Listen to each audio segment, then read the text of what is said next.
got ADHD and determined to make exercise part of your day-to-day life, yet every single year in January you set yourself the goal to do so, and by February, exercise is no longer part of your life yet again?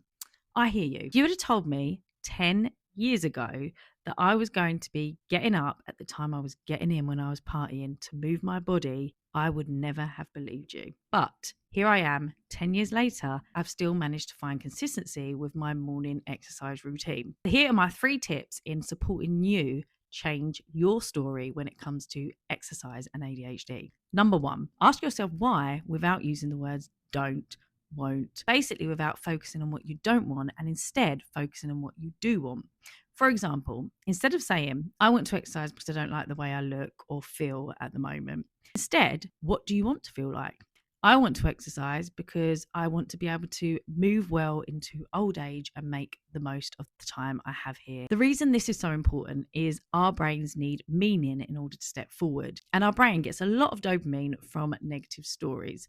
So it likes to keep us stuck there because it's really entertaining. But this means, why on earth would we take the first step into creating a healthier habit if the story we're telling ourselves about it isn't stimulating? And actually, the more stimulating story is the negative story that's keeping us stuck in bed, not moving. Number 2, start to practice future thinking. When we have ADHD, we struggle to do this. We struggle to think of our future self, which is why in the moment, we can make decisions that actually are quite harmful to our future. For example, spending all our money, binge eating all the food, making impulsive decisions that can bring us a lot of consequences. So asking yourself questions like, how can I support 85-year-old me today? This kind of question really helps you make healthier choices in the moment. Number 3, make it as easy as possible for yourself when it comes to transitions. So when it comes to getting you either on the mat,